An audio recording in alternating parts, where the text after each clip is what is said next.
Oi pessoal, tudo bem? Que bom poder começar mais uma aula com vocês. O senhor vai trabalhar a partir de hoje num sistema um pouquinho diferente. Algumas aulas nós vamos fazer áudios, outras nós vamos fazer vídeos, como esse que o senhor está preparando para vocês. Então vai ter aqui a imagem do senhor no cantinho e você vai ter ainda a apresentação da matéria em slides. Então o senhor vai apresentando o conteúdo, nós vamos trabalhando em cima desses slides que o senhor vai preparando para vocês e também do livro didático, que é o nosso manual, que é a nossa ajuda. Nessa primeira aula, o senhor vai retirar o quadradinho, esse quadradinho aqui que está aparecendo o senhor, para você ter uma visualização completa, né, do conteúdo, e vai usar o cursor, que é a ponteira do mouse, para apontar o conteúdo e te explicar a matéria, tá bom? Então, a partir de agora, o senhor vai dar um tchauzinho, mas continua o áudio, tá? Certo? Então, a gente está trabalhando, a partir desse bimestre, a dinâmica populacional do território brasileiro, né? Então, a gente está vendo a população brasileira quanto às suas características, não mais o território. Nas outras aulas, a gente viu os territórios, né? Como é que estão divididos os territórios dentro do espaço brasileiro, e vimos também a questão ali da comunicação. A partir de hoje, a gente vai ver a população, as características da população em si. E é importante a gente destacar que tem algumas coisas que são bem características desse conteúdo, que ele é super fácil, mas que precisa de bastante atenção. Vamos começar então? Então, primeiro slide, população brasileira. A população do território brasileiro, ela tem uma estimativa do IBGE de 2008 que gira em torno de 208 milhões de habitantes. Então, existe 208 milhões de pessoas dentro do território brasileiro. Isso pode variar um pouco, tá? Conforme vai passando o tempo, vai aumentando, porque nós estamos no chamado crescimento vegetativo, que eu já vou explicar o que é. Como uma população aumenta? Se vocês olharem na página 74 do livro de vocês vão perceber que existe um quadro de evolução da população. E tu vai ver que ao longo dos anos, a população brasileira vem aumentando. Então, por exemplo, em 1872, nós tínhamos em torno de 10 milhões de habitantes. Na década de 70, 93 milhões, né? Até tinha a seleção brasileira, né? Foi campeã, foi tricampeão do mundo em 1970, tinha uma música, né? 90 milhões em ação, pra frente Brasil, salve a seleção. Legal, né? E hoje nós estamos aí na casa dos 208 milhões, 210 milhões, dependendo do local que você vai fazer a sua consulta, né? Se ele está mais atualizado, já tem dados que apontam 210 milhões de habitantes. E como é que essa população aumenta, né? Como é que ela cresce? Ela cresce levando em consideração dois aspectos, tá bom? O saldo migratório positivo, que é quando o número de pessoas que entram no Brasil é maior do que o número de pessoas que saem. Isso conta muito com o período lá inicial, o período das colonizações. Isso fazia muita diferença, né? Quando vieram para cá mão de obra escrava, quando vieram para cá a mão de obra assalariada, quando vieram para cá os colonizadores iniciais, aquele monte de pessoas que saíam do continente africano, europeu, do continente asiático e vieram morar no território brasileiro, e também o chamado crescimento natural e crescimento vegetativo. Para nós entendermos isso, deixa eu te explicar o que é crescimento natural, o que é crescimento vegetativo. Se eu te disser que nasceu 10 pessoas na última hora no território brasileiro, você pode dizer assim, senhor, então aumentou 10 pessoas naquele número total, certo? Não é bem assim. Por quê? Porque se nasceu 10, eu tenho que levar em consideração quem também morreu. Então, se nasceu 10 e morreu 8, cresceu 2 pessoas, certo? Então, o crescimento vegetativo, ele leva em consideração o número de nascimento. Então, se está nascendo 10 pessoas, mas está morrendo 8, eu não tenho 10 pessoas crescendo, eu tenho 2. Por quê? Porque eu tenho que fazer esse cálculo, tá? O nome desse cálculo é crescimento natural ou crescimento vegetativo, tá bom? Só para nós fixarmos bem, imigração, lembra de importação, quando tu compra um produto importado, vem de fora, e emigração, quando tu manda esse produto para fora, né? Então, aquele amigo que foi morar nos Estados Unidos, emigrou, certo? Vamos para o próximo? No nosso segundo slide, nós vamos começar então a ver características da população quanto ao crescimento e quanto à retração, tá bom? Então, até a década de 70, a população brasileira ela teve um crescimento relativamente alto, porque ela tinha tanto a imigração, ou seja, pessoas que estavam chegando no território brasileiro, como também as famílias tinham muitos filhos. Se você analisar lá a história da tua família, tu vai perceber isso claramente. O vô, a avó tinham famílias muito maiores do que a tua. Por quê? Porque era uma característica das famílias antigamente ter uma quantidade de filho maior. A taxa de fecundidade da mulher era alta. O que é taxa de fecundidade? É quando uma mulher tem mais do que um filho, no caso pode ter dois, três, quatro, 15 filhos, como eram antigamente. Se você, a minha família é assim, eu acredito que a sua também.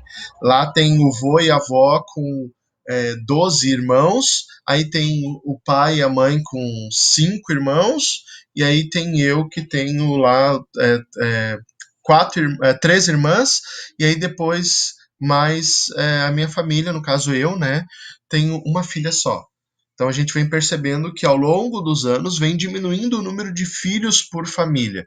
Isso é decorrência desse controle da taxa de natalidade, de nascimento, né? Então por isso a pirâmide brasileira começa a estreitar a base e no futuro ela vai aumentar o cume, tá bom? Mas isso aí a gente vai ver um pouquinho mais para frente. Outra característica é onde essas pessoas vivem, né? Então aqui eu tenho um mapa da distribuição da população, né? Ali cortou o brasileira, tá? Mas é população brasileira. E aí eu vou perceber, olha aqui, deixa eu só pegar o mouse, onde vai ter as manchas pintadinhas de vermelho. Então eu tenho uma manchinha aqui em Manaus, eu tenho grande parte das manchinhas vermelhas, ó, não sei se você consegue enxergar. No litoral, aqui, uma mancha vermelha bem grande, São Paulo, Rio de Janeiro, tá vendo? E aqui ela vem descendo sempre do lado leste, ou seja, pega essa linha aqui como referência, metade do Brasil. Esse lado aqui, que é o lado leste, é mais ocupado que o lado oeste. Isso tem a ver com a chegada dos portugueses, com a chegada dos colonizadores. Como eles vinham de embarcações, eles vinham pelo mar, é óbvio que tu vai ter um número maior de pessoas ocupando essa região litorânea, porque o meio de locomoção para a chegada desses primeiros imigrantes era via naval, era o barco, né, eram as embarcações. Outra coisa que é bem importante a gente destacar é que o Brasil é um país de desigualdade. O que isso quer dizer? É um país em que tu tem grandes diferenças sociais entre as pessoas que vivem dentro desse território. Então vamos voltar para esse mapa. O tipo de serviço muitas vezes prestado no interior do Piauí, vamos pegar o Piauí, por exemplo, é diferente do tipo de serviço prestado aqui na cidade de São Paulo. Ou, por exemplo, a qualidade de vida que eu vou ter em Maceió, aqui, vai ser diferente da qualidade de vida que eu vou ter aqui no interior do Mato Grosso. Isso ocorre principalmente porque eu tenho uma desigualdade social gigantesca no Brasil. Infelizmente, nem todas as pessoas têm acesso à moradia, nem todas as pessoas têm acesso aos chamados bens de consumo, a serviços. E aqui, por exemplo, bens de consumo, eu estou falando, por exemplo, a casa, estou falando do carro, estou falando, é, eu estou falando é, do alimento, estou falando de vários tipos de coisas que são necessários para as pessoas viverem. Também os serviços ali, eu estou falando de assistência médica, assistência odontológica, eu estou falando de educação, estou falando de tantas coisas que a pessoa necessita para viver.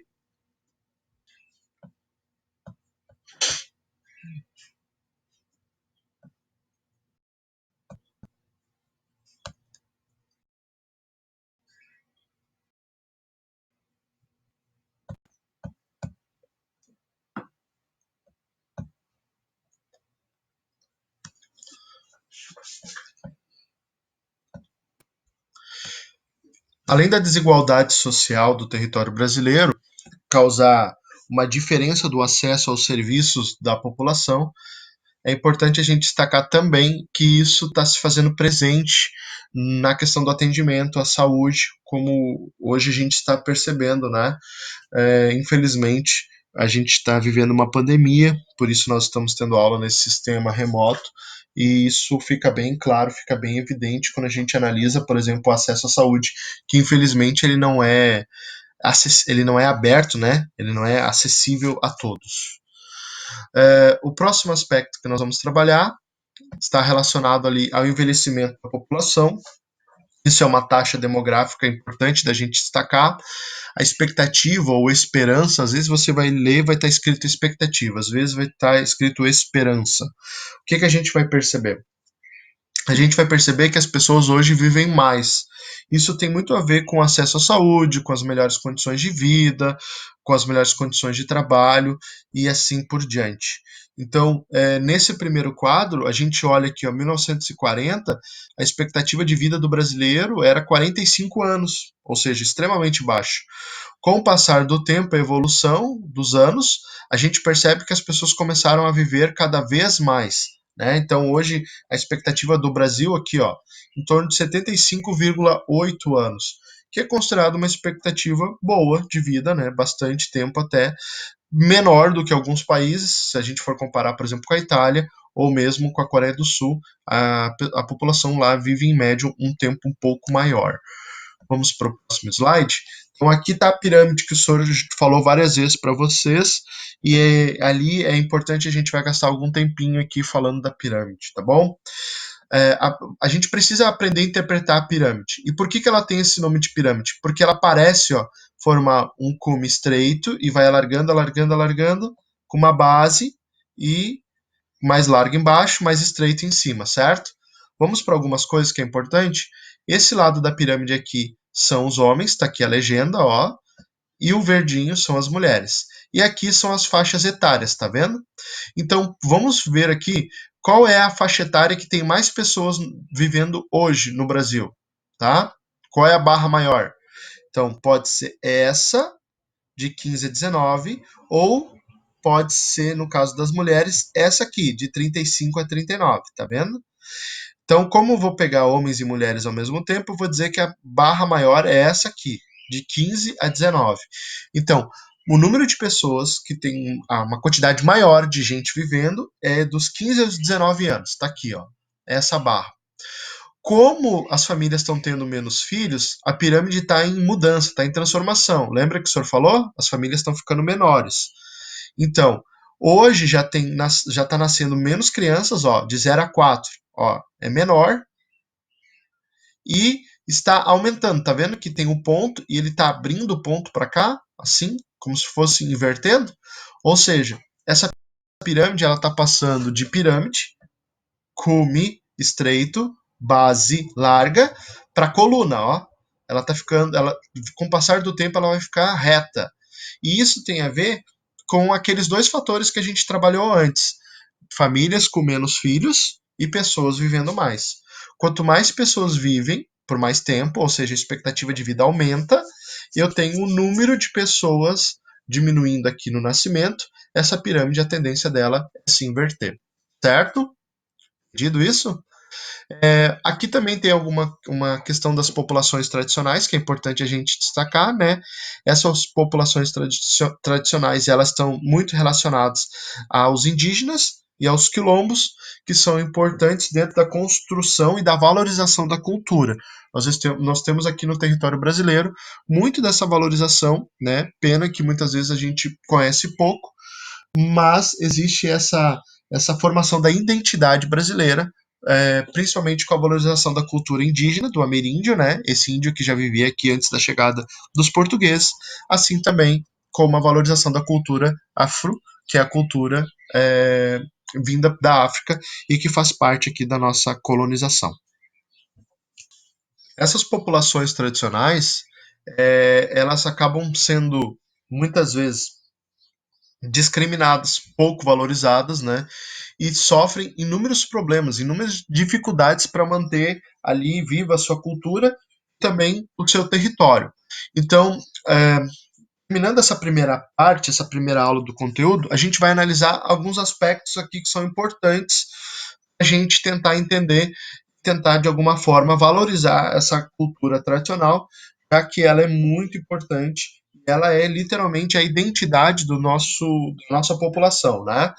A primeira coisa ali que é importante a gente destacar, muitas dessas populações tradicionais sofrem com constantes invasões, principalmente os produtores agrícolas, pecuaristas, a mineração, madeira, a produção de hidrelétricas, ou seja, muitas dessas pessoas que vivem nessas áreas, muitas vezes têm as suas áreas ameaçadas é, por atividades econômicas.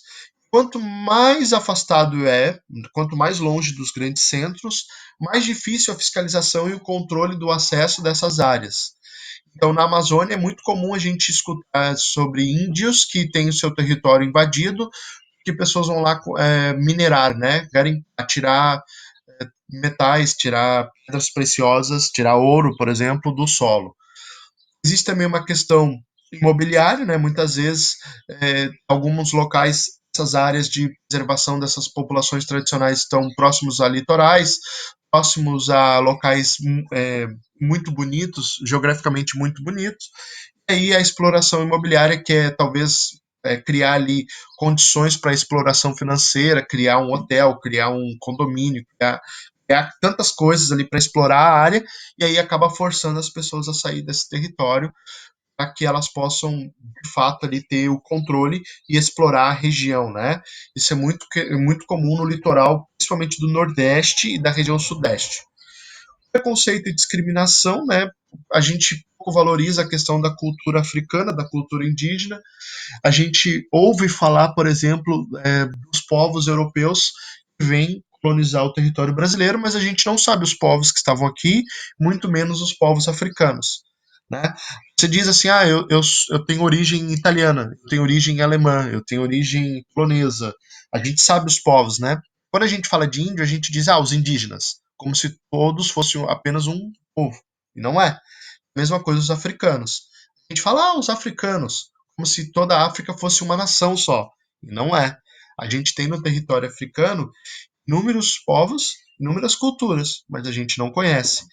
Se a gente não conhece, a gente acaba criando uma certa discriminação. Não valoriza a nossa matriz africana, não valoriza a nossa identidade com o continente. E isso acaba fazendo com que muitas vezes essas populações tradicionais, que são essas populações que de fato colonizaram o território brasileiro, não sejam valorizadas, consequentemente não sejam preservadas, né? Isso é muito importante. E outras coisas que também a gente percebe é a degradação dos elementos naturais, principalmente da relação com o ambiente em que eles estão. Muitas vezes, quando a gente não valoriza a cultura, a gente não valoriza o que eles produzem também. Essa produção, ela pode ser tanto cultural, pode ser tanto econômica, e aí ela acaba caindo num certo preconceito, num certo esquecimento, tá bom? Nós trabalhamos então nessa primeira aula a questão ali da caracterização da população quanto a crescimento, localização, ocupação e também características de quem vive aqui no Brasil. A partir da próxima aula a gente continua com esse assunto, dá uma aprofundada um pouco mais. Espero que vocês tenham gostado. Fiquem com Deus, certo? Beijão.